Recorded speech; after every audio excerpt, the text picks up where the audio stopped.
यार पाकिस्तान से इनको किसी ने यही वाला गाना भेजा था जो थंबनेल पे लिखा हुआ था, भाई तुम्हें कब के साथ याद कर रहे थे यार, कब के साथ बुला रहा था देश तुम्हें, तुम तो मैच जीतना तो दूर की बात, आखिर में तो आप 5वीं पोजीशन के लाले पड़ गए थे, 180 पे 8 आउट। फिर ये दुआ करने लगे अल्लाह 188 करवा दे ताकि अफगानिस्तान से तो ऊपर आए। अच्छा ही हुआ भाई श्रीलंका नहीं जीता न्यूजीलैंड से, अगर श्रीलंका न्यूजीलैंड से जीत जाता और हमें सिर्फ नॉर्मल मैच जीतना पड़ता और ये इस तरीके से खेलते तो फिर और ज़्यादा अफसोस होता, क्योंकि हमारे लोग बांध लेते उम्मीदें, क्योंकि इंग्लैंड फॉर्म में नहीं था। लेकिन लोगों को ये भी पता होना चाहिए कि हम आउट ऑफ फॉर्म टीम या बैट्समैन या किसी भी खिलाड़ी को फॉर्म में लाने के चैंपियन है। जैसा मैं पहले भी बोल चुका हूँ कि इंग्लैंड भी बोल रहा है कि हमारा यार शुरू में इनसे मैच करवा देते ताकि हम थोड़ी फॉर्म तो पकड़ते सेमीफाइनल खेलने के लिए डिजर्व ही नहीं करते थे। टीम सिलेक्शन के ऊपर तो खैर एक अलग से वीडियो बन जाएगी कि किसको सिलेक्ट करना चाहिए था, किसको नहीं करना चाहिए था, लेकिन मेरे हिसाब से ये टीम बिल्कुल सही थी। लेकिन हम बस वो 270 275 का माइंडसेट लेके चल रहे थे। जिस तरह इंग्लैंड जब पाकिस्तान में आके टेस्ट सीरीज़ खेला तो उन्होंने हमें जगाया ना कि टेस्ट क्रिकेट अब चेंज हो गई है, अब एक दिन में 500 रन भी बन सकते हैं। तो उस वक्त हम जागे।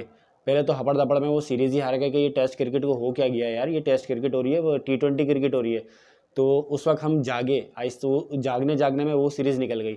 तो एशिया कप हो रही है, वनडे सीरीज़ खेलते खेलते हम जब वर्ल्ड कप में आए तो हम 270 275 का माइंडसेट लेकर आए, और जब यहाँ पे 350 रन पड़ने लगे तो उस वक्त हम जागे। अभी हम जागे हैं, अभी भी मेरे ख्याल से सही तरह जागे नहीं है। अब हम जागे कि यार वनडे में आप 350 रन भी बन रहे हैं, क्योंकि टीम उस वक्त भी मैंने बोला था अभी टीम बाहर नहीं हुई है, जब टीम ऑफिशियली बाहर हो जाएगी फिर टीम को बुरा भला बोल लेना, लेकिन अभी फ़िलहाल सपोर्ट करो। तो आज के मैच तक भी सपोर्ट किया।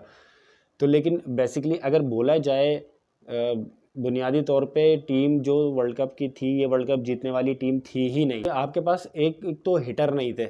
हाँ ये ज़रूर था कि स्पिनर्स को सपोर्ट करेगी विकेट इंडिया में जाके, या बैट्समैन को सपोर्ट करेगी, तो हमारे स्पिनर्स तो बिल्कुल ही मेरे ख्याल से सब सेकंड लास्ट नंबर पे हैं। हमारे स्पिनर्स ने पूरे टूर्नामेंट में 12 आउट करे हैं, और जिसमें इफ्तिखार अहमद की भी विकटें हैं। पूरे टूर्नामेंट में शादाब और नवाज़ की जो एवरेज रही है वो 100 से ऊपर है, और उसामा मीर की 60 है, और हमारे हारिस रऊफ भाई ने तो खैर वर्ल्ड रिकॉर्ड ही बना दिया किसी भी वर्ल्ड कप एडिशन में, सबसे ज़्यादा रन देने का 533 रन दे दिए भाई। ज़रा आकिब जावेद साहब आए, ज़रा वो बड़ा लाहौर के अंदर करते हैं, तो आके ज़रा कोई स्टेटमेंट दें क्या फाइंड है उनकी। फिर अभी तो वनडे कोई है ही नहीं, एक साल बाद अगले नवंबर में ही वनडेज हैं, अब T20 या टेस्ट क्रिकेट ही है। तो सबसे अच्छी बात यह है कि हम वर्ल्ड कप खेलने गए हैं जिनके खिलाफ हमें नेट रन रेट बेहतर करना था, नेदरलैंड या श्रीलंका के खिलाफ। नेदरलैंड के खिलाफ पहला मैच हुआ, हम 49 ओवर में ही ऑल आउट हो गए, और नेट रन रेट तो बेहतर करना दूर की बात है, 30 रन पे 3 आउट हो गए हमारे, तो जीत के लाले पड़े हुए थे उस वक्त कि नेदरलैंड से हारेंगे। उस मैच में भी हम 49 ओवर में ऑल आउट हो गए। उसके बाद फिर हमारा मैच पड़ा श्रीलंका से, श्रीलंका भी क्वालिफाई करके आया था, क्वालिफायर था वो। तो उसके बाद हमने पहले बॉलिंग करी तो हमने बनवा दिए 350 रन, बस पता नहीं कैसे यार जीत गए मैच। उसके बाद इंडिया वाला मैच तो बस उसमें भी हमने कोई 191 रन बनाए, उसमें भी पूरे 50 ओवर नहीं खेले, और हमने टारगेट भी चेस करवा दिया 30 ओवर में। उसके बाद हमारा मैच पड़ा फिर ऑस्ट्रेलिया से। ऑस्ट्रेलिया के ख़िलाफ़ भी हमने पहले बॉलिंग करी, और इतना लॉलीपॉप वार्नर का कैच छोड़ा जो अभी तक खटक रहा है आंखों में, और उसके बाद हमने उनसे रन करवा दिए 367। उस मैच में भी हम 27 गेंदे पहले ऑल आउट हो गए। सिर्फ अफगानिस्तान के खिलाफ ही हमने 50 ओवर खेले, और उसमें भी क्या रन बनाए बस। लेकिन हमें तो अफगानी स्पिनर्स के सामने डांस करना होता है, उनके आगे तो हमारे पैर ही नहीं चल रहे होते, इतना हावी किया हुआ उनको अपने। साउथ अफ्रीका के अगेंस्ट भी हम 270 रन हमने बनाए, 270 रन, और उसमें भी हम 20 गेंदे पहले ऑल आउट हो गए। वही जो 20 गेंदों पर 10-15 रन और मजीद होने थे वही हमारे हलक में आए। फिर क्या बांग्लादेश वाला भी मैच हारते। न्यूजीलैंड वाले मैच में भी बस फ़खर जमान ने बड़ी अच्छी इनिंग खेल दी, वो 25 ओवर में 200 कर दी, तो कुदरत का निज़ाम आ गया तो हम जीत भी गए। बहरहाल वो पूरा मैच हुआ नहीं, बस सिर्फ एक फ़खर की या दोनों में से किसी एक की विकेट गिरनी थी और हमारी लाइन लग जानी थी। उसके बाद आज भी यही हुआ, तो मेरे ख्याल से अच्छा ही हुआ कि श्रीलंका जो है वो जीता नहीं। वो जीत के भी क्या करता, हमने तो अगर यही परफॉर्मेंस दिखानी थी तो वो अच्छा ही हुआ नहीं जीता। बस एक ही हिटर था फ़खर जमान, वो भी ऑफ कलर चल रहा था पिछले 10-12 मैचेस से, तो शुरू में उसको बिठाना बनता था, उसको सही बिठाया था। इमाम भाई तो वैसी जगह बनाने के लिए खेल रहे थे, बीच में हमारे पास कोई हिटर नहीं था। आखिर में जाके इफ्तिखार अहमद हिटर था, वो भी हर मैच में थोड़ी करेगा, वो भी कोई ऐसा हिटर क्लासीन डेविड मिलर या हार्दिक पांड्या टाइप का हिटर थोड़ी है कि वो, या मैक्सवेल टाइप का हिटर थोड़ी है कि वो आके अकेले ही मैच जितवा दें। हाँ वो उनसे आप ये एक्सपेक्ट कर सकते हो कि वो 40-45 जिन्होंने अफगानिस्तान के खिलाफ करे बस इसी टाइप की इनिंग खेल सकते हैं। और एक जगह लेक हमने ये भी किया कि हमारी 2 विकेटें गिरने के बाद हम फातिहा पढ़ लेते थे मैच के लिए, भाई गया मैच। स्पेशली बाबर आजम की विकेट और किसी एक ओपनर की विकेट तो हम फिर फातिहा पढ़ लेते थे, ले भाई मैच गया। जबकि आप साउथ अफ्रीका की अगर टीम देखो तो उसमें 2-3 आउट करने के बाद भी हम फिक्र, अगर 3 रन पे भी 3 आउट कर दिए तो हम टेंशन में बैठे रहते थे, यार अभी तो मिलर भी आएगा, अभी तो क्लासीन भी आएगा, मार्कराम खड़ा हुआ है, विंडर डूसन खड़ा हुआ है। तो इस तरह की इंडिया को देख लें, इंडिया में अगर शर्मा और कोहली को भी आउट कर लो तो उनकी बैटिंग ऐसी है कि यार गिल खड़ा हुआ है, अभी तो केएल राहुल आना है, अय्यर है और सूर्य कुमार यादव है। न्यूजीलैंड में मिचेल फिलिप्स वगैरह बड़ा अच्छा खेल के गए। इवन इंग्लैंड में बेन स्टोक्स और ये हैरी ब्रूक वगैरह नीचे आते हैं। तो उनके मैचेस में ये फिक्र रहती है कि यार अभी तो ये भी बाकी है, ये भी बाकी है, ये भी बाकी है। हमारे यहाँ हमारी टीम में ऐसा कोई था नहीं कि हम बोले कि यार अभी तो ये भी बाकी है। हमें इंडिया में ऐसी विकेट्स मिली जहाँ पे 350 पौने 400 ईजिली हो सकते थे, लेकिन आज वाली विकेट ऐसी थी कि यहाँ पे मेरे ख्याल से 250 पौने 300 रन वाली विकेट थी। ये इतनी आसान विकेट थी नहीं, वहाँ पे हमने 337 करवा दिया। तो मेरे हिसाब से तो ये भी पाकिस्तान को 400 रन पड़ गए। पाकिस्तान ने सही रन बनाए। पाकिस्तान ने जितनी की विकेट थी, हमने विकेट के साथ पूरा पूरा इंसाफ किया। हमने उतने ही रन बनाए जितने विकेट में थे। भाई आखिर में बैठे में 500 रन बनाएंगे, 450 बनाएंगे, 400 प्लस बनाएंगे। भाई कैसे बनाओगे 400 प्लस तुमसे यार 300 तो बन नहीं रहे। और बाबर आजम ने भी पूरे टूर्नामेंट में अपनी विकेट खुद ही दिए। इवन आज के मैच में भी खुद दी थी। कोई ऐसी मिस्ट्री बॉल नहीं पड़ी, ऐसी खतरनाक बॉल नहीं पड़ी। नेदरलैंड के मैच से लेके आज के मैच तक आप निकाल लो उसकी विकेट्स निकाल लो, कोई ऐसी खतरनाक बॉल नहीं पड़ी। बाबर आजम ने खुद अपनी विकेट जो है गिफ्ट की है बॉलर्स को। सबसे पहले तो ये बाबर आजम के साथ जो किंग लगाया हुआ है ना, ये हटाओ, क्योंकि मुझे लग रहा है इसका भी इसने बहुत ज़्यादा प्रेशर लिया। कोहली से कंपेयर करना छोड़ो और इसके नाम के साथ किंग जो लगा हुआ है ये हटाओ।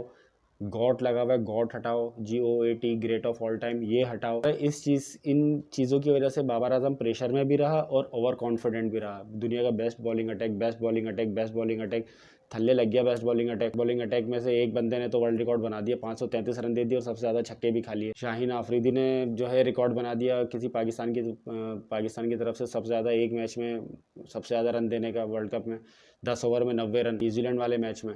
एशिया कप का दूसरा जो मैच हमारा इंडिया से होना था, उस वक्त की आप वीडियो निकाल के देखो टॉस की। जब दूसरे मैच का टॉस हो रहा था, बाबर आजम इतना ओवर कॉन्फिडेंट लग रहा था कि मत पूछें। पाकिस्तान को यही ओवर कॉन्फिडेंट और यही प्रेशर के चीज़ का, विराट कोहली से अच्छा, greater than Virat Kohli, king और दुनिया का बेस्ट बॉलिंग अटैक, ये चीज़ें जो है ना, ये मेरे ख्याल से पाकिस्तान की वर्ल्ड कप में परफॉर्मेंस की वजह बनी है। तो मेरे ख्याल से ये चीज़ें अब ख़त्म होनी चाहिए। बाबर आजम नो डाउट अच्छा बैट्समैन ज़रूर है, लेकिन ऐसा नहीं है कि उसको किंग बोलो या कोहली के साथ कंपेयर करो, क्योंकि मुझे जो लग रहा है बाबर आजम ने इन चीज़ों का बहुत प्रेशर लिया है। तो मेरे ख्याल से उसकी नंबर 1 रैंकिंग भी चली गई है। तो हो सकता है अब प्रेशर में ना हो, क्योंकि एक नंबर 1 रैंकिंग का प्रेशर भी होता है, मेंटेन भी करनी होती है। बहुत अच्छा किया मेरे ख्याल से 951 या 52 दिन उसने मेंटेन करी है, तकरीबन 2.5 पौने 3 साल। तो ये बहुत बड़ी अचीवमेंट है कि अगर आप नंबर 1 बन गए हो तो उसको मेंटेन भी करो। अब देखना है कि शुभमन गिल कितने दिन मेंटेन करता है। इन बातों का मकसद ये नहीं है कि बाबर आजम बिल्कुल ही बेकार बैट्समैन है। मेरे कहने का सिर्फ मकसद ये है कि हो सकता है उसने इन चीज़ों का प्रेशर ले लिया हो, तो उस प्रेशर में उससे वर्ल्ड कप में रन ही ना हुए, क्योंकि बाबर आजम ने भी बहुत डिसअपॉइंट किया है। बहुत एक्सपेक्ट किया था कि ये लीडिंग रन स्कोरर में होगा, क्योंकि इंडिया की या तो स्पिनिंग ट्रैक मिलेंगे या बैटिंग ट्रैक मिलेंगे। तो बैटिंग ट्रैक पे भी उससे कुछ नहीं हो सका। सऊद शकील ने भी बहुत मायूस किया इस टूर्नामेंट में, जिस तरीके से उन्होंने टेस्ट सीरीज श्रीलंका में खेली थी। ये सोचा जा रहा था कि स्पिनर्स को बड़ा अच्छा टैकल करते हैं, ये मिडिल ऑर्डर बड़ा अच्छा संभाल लेंगे 4-5वें नंबर पर आके, लेकिन सऊद शकील ने भी बुरी तरह डिसअपॉइंट किया। अब्दुल्ला शफीक ने थोड़ा बहुत इम्प्रेस किया, बस लैकिंग यही थी कि हमारे पास कोई अच्छा हिटर नहीं था फ़खर जमान के अलावा। शुरू के मैचेस में वो ऑफ कलर था, तो बस सिर्फ हमने हिटर्स से लैक किया और हमारे स्पिनर्स से। सारे स्पिनर्स विकेट ले रहे हैं, इतनी टर्न हो रही है और हमारे स्पिनर्स फुल टॉस दे रहे हैं, लेग स्टंप पे दे रहे हैं, उनसे बॉलिंग ही नहीं होकर दे रही, उनकी बॉलिंग घूम के नहीं दे रही। तो हमने स्पिनर्स भी ये सोच के रखे कि ये बैटिंग कुछ थोड़ी बहुत कर लेते हैं। हमने ये सोच के रखा कि इनकी स्पिन बॉलिंग कैसी चल रही है, एशिया कप में इन्होंने क्या करा है। और फास्ट बॉलिंग में शाहीन, हारिस रऊफ तो थे ही, ये तो ऑटोमेटिक चॉइस थी, लेकिन उनके साथ शाहीन, हारिस और नसीम शाह को जब खिला रहे थे तो इन्हीं को खिलाए जा रहे थे, किसी दूसरे को चांस नहीं दे रहे थे, बैकअप ही तैयार नहीं कर रहे थे कि वसीम जूनियर को ट्राई तो करें कैसा चल रहा है। वो तो उसने अच्छी बॉलिंग कर दी इस वर्ल्ड कप में। सबसे पहले सिलेक्शन हसन अली के हक में मैं भी था जब नसीम शाह बाहर हुआ था, लेकिन मज़े की बात यह है कि हारिस, शाहीन, नसीम के साथ हम लेके चल रहे थे वसीम जूनियर को, यानी कि इन तीनों में से कोई इंजर्ड होता है या बाहर होता है तो वसीम जूनियर खेलेगा। लेकिन सडनली हसन अली को वर्ल्ड कप में लिया गया और हसन अली को खिला दिया, यानी कि तो फिर वसीम जूनियर को साथ लेके क्यों फिर रहे थे? जब आपने ये सोचा, वसीम जूनियर को जब साथ लेके फिर रहे थे, तो आपने ये सोचा होगा ना इन तीनों में से कोई एक बाहर होगा तो वसीम जूनियर को खिलाएंगे। तो फिर हसन अली को लेके हसन अली को क्यों खिलाया, वसीम जूनियर को शुरू में क्यों नहीं खिलाया? बहुत सारी जगह बाबर आजम की कप्तानी भी बड़ी डिफेंसिव नज़र आई, कोई एग्रेसिव कप्तानी नज़र आई नहीं। बहुत जगह उन्होंने गलतियां भी की। तो अब मेरे ख्याल से अब वर्ल्ड कप से मेरे ख्याल से खिलाड़ी सीख के ही निकल रहे होंगे, क्योंकि हर वर्ल्ड कप से हम सीख के ही निकलते हैं। तो मेरे ख्याल से 2019 के वर्ल्ड कप में भी हमने कुछ नहीं सीखा था, इस वर्ल्ड कप में सीखा है। अब 2027 के वर्ल्ड कप में देखते हैं, जो इसमें सीखा है वो 2027 के वर्ल्ड कप में अप्लाई करेंगे या नहीं करेंगे। हमने 2007 के वर्ल्ड कप में भी क्या तीर मार लिया था, उस वर्ल्ड कप में तो हम बल्कि और बुरी तरह बाहर हुए थे। हम तो उस टूर्नामेंट में 2007 के वर्ल्ड कप में आयरलैंड से ही हार के बाहर हो गए थे। 2003 के वर्ल्ड कप में भी हमने कुछ ऐसा खास तीर नहीं मारा था, उसमें वकायर साहब कप्तान थे। तो मेरे ख्याल से बाबर आजम पे क्रिटिसिज्म बनता है, गलतियां बाबर आजम से ज़रूर हुई हैं। और एक वजह पाकिस्तान के जल्दी बाहर होने की ये भी है कि बाबर आजम ऑफ कलर था, आउट ऑफ फॉर्म था। आउट ऑफ फॉर्म होने के बावजूद 40 की एवरेज से वो 320 रन बना के और 450 कर गई। अब वर्ल्ड कप देखेंगे आराम से, बैठ के रिलैक्स होकर देखेंगे। अपनी टीम तो है नहीं। कल से कप्तान कप्तान कप्तान भाई, इससे पहले कौन से कप्तान ने वर्ल्ड कप जितवा दिया आपको सिवाय 92 के वर्ल्ड कप में? किसने कप्तान जो है कप्तान ने वर्ल्ड कप जितवा दिया आपको? भाई ये कोचेज़ जो हैं, मोर्ने मोर्गल की एशिया कप के स्टेट्स, एशिया में बॉलिंग के स्टेट्स तो निकालो कि मोर्ने मोर्गल के स्टेट्स क्या हैं। मिकी आर्थर साहब भी पता नहीं ऑनलाइन डायरेक्टर हैं क्या है, काउंटी क्रिकेट को कोच कर रहे होते हैं, पाकिस्तानी टीम को, इंटरनेशनल टीम को ऑनलाइन कोचिंग कर रहे होते हैं। तो मेरे ख्याल से सिस्टम भी चेंज करने की ज़रूरत है। सिर्फ कप्तान चेंज करने से नहीं होगा, आपको सिस्टम चेंज करना पड़ेगा भाई। डिसअपॉइंट तो बहुत हैं और एज अ पाकिस्तानी फ़ैन अफसोस भी बहुत होता है। बात वही आ जाती है कि जब हारते हैं तो गुस्सा आता है, अफसोस भी होता है, जीत जाते हैं तो खुशी भी होती है। तो मैंने पहले भी पिछली वीडियो में भी ये बोला था कि यार ये मैच सिर्फ जीतने के लिए खेल लें कि बस किसी तरह जीत जाएं। आज हारिस रऊफ को नई बॉल भी करवाई, नई बॉल से उन्होंने अगर पहले ओवर में आगे चौके नहीं खाए तो उन्होंने वाइट के चौके दे दिए। शाहीन आफरीदी भी सबसे ज़्यादा पाकिस्तान की तरफ से विकेटें तो ली हैं, लेकिन नई गेंद से उन्होंने कोई ऐसी खास कारकर्दगी दिखाई नहीं है जो उनकी स्ट्रेंथ है। क्योंकि जब शाहीन नई गेंद से आउट करता है तो फिर हारिस भी अच्छी बॉल करता है। अब पता नहीं है अब बाबर आजम कप्तान रहेंगे या नहीं रहेंगे, लेकिन अभी कोई ऐसा कप्तान नज़र आ भी नहीं रहा है। बहुत सारे लोग शाहीन आफरीदी का नाम ले रहे हैं। भाई वो T20 में उसने 2 ट्रॉफीज़ जितवाई हैं और डोमेस्टिक टूर्नामेंट में जितवाई हैं आपके PSL में। और उसकी फ़िटनेस भी कुछ ऐसी ख़ास है नहीं कि वो 50 ओवर की क्रिकेट में कैप्टनसी करे। खैर 50 ओवर की क्रिकेट तो हमारी अब नवंबर में है, अगले साल पूरे 1 साल के बाद है हमारी 50 ओवर की क्रिकेट। लेकिन मेरे ख्याल से अभी बाबर आजम के अलावा कोई ऐसा बंदा नज़र आ नहीं रहा है जो कप्तानी करे। तो मेरे ख्याल से अभी बाबर आजम को ही रहने दें, क्योंकि अभी टेस्ट क्रिकेट और T20 क्रिकेट है आगे काफ़ी। तो मेरे ख्याल से बाबर आजम को ही अभी कप्तान रहना चाहिए। और इनके ऊपर भी अभी एक वीडियो बनानी है, जो टीवी पे चैंपियन बैठे हुए थे और जिन्होंने 6 वर्ल्ड कप जितवाए हुए, इनके भी स्टेट्स निकाल के इनके ऊपर भी एक वीडियो बनानी है। तो इंशाल्लाह ताला जल्दी बनाएंगे। ज़रा वर्ल्ड कप ख़त्म हो जाए तो फिर इनके ऊपर भी इंशाल्लाह ताला इनके स्टेट्स पे बारी बारी हर खिलाड़ी की एक एक वीडियो बनेगी और उनके इस वर्ल्ड कप के और वैसे भी स्टेट्स सामने लाएंगे कि इन्होंने कौन से तीर मारे हैं जो ये टीवी पे बैठ के इतने चैंपियन बन रहे हैं और भौंके जा रहे हैं। वैसे हमारे फास्ट बॉलर यॉर्कर्स भी मारना भूल गए हैं। शाहीन आफरीदी जो है वही बेचारा यॉर्कर ट्राई करता है, लगती उससे भी नहीं, वो भी फुल टॉस पे फुल टॉस दे देता है यॉर्कर के चक्कर में। एटलीस्ट ट्राई तो करता है, यॉर्कर की प्रैक्टिस ही नहीं करते हैं। टीम को और बाबर आजम को भाई क्रिटिसिज्म तो बर्दाश्त करना पड़ेगा, क्योंकि भाई जब अच्छा खेलते हो अप्रिशिएट करते हैं तो क्रिटिसिज्म, जब हारोगे बुरा खेल के आए हो तो क्रिटिसिज्म भी होगा, तो ये तो बर्दाश्त करना पड़ेगा, क्रिटिसिज्म तो बर्दाश्त करना पड़ेगा। खैर अब पाकिस्तानी टीम तो आ गई, कल ग्रुप स्टेज का लास्ट मैच भी है, उसके बाद फिर बुध को पहला सेमीफाइनल है इंडिया और न्यूजीलैंड का। न्यूजीलैंड का भी हारा नहीं है इंडिया से नॉकआउट मैच में, और साउथ अफ्रीका और ऑस्ट्रेलिया का सेमीफाइनल है। तो साउथ अफ्रीका ने सेमीफाइनल में वही गंद करनी है जो उन्होंने इंडिया के खिलाफ करी थी, चाहे पहले बैटिंग करें या बाद में बैटिंग करें। लिख लो, ये स्क्रीनशॉट ले लो, वीडियो रिकॉर्ड कर लो। साउथ अफ्रीका ने सेमीफाइनल में गंद करनी है, बहुत बुरी तरह हार के सेमीफाइनल में साउथ अफ्रीका बाहर होगा। तो फाइनल मुझे लग रहा है कि अब न्यूजीलैंड हो सकता है इंडिया हरा दे, क्योंकि इंडिया जिस तरीके से जा रहा है, इंडिया मुझे लग रहा है कि फेवरेट है पहला सेमीफाइनल जीतने के लिए। तो मोस्ट प्रोबेबली फाइनल होगा इंडिया और ऑस्ट्रेलिया का, ये मेरी फाइनल की प्रेडिक्शन है। अब देखते हैं टीम आएगी। तो अब तो मेरे ख्याल से टेस्ट मैच है, टेस्ट ऑस्ट्रेलिया में हैं भी, ऑस्ट्रेलिया में टेस्ट मैचेस। मज़े की बात ये है, एक मज़े की बात ये भी है कि हमारे जो चैंपियन टीम पे बैठे हुए ना, इन्होंने कभी ऑस्ट्रेलिया में टेस्ट सीरीज़ जीती भी नहीं है। वर्ल्ड कप तो बहुत दूर की बात है। वैसे वनडे के बॉलर्स अलग होने चाहिए, T20 के बॉलर्स अलग होने चाहिए और टेस्ट के अलग होने चाहिए, लेकिन हमने रगड़ना है शाहीन नसीम, शाहीन नसीम, शाहीन नसीम। हर फॉर्मेट में इनको रगड़ना है।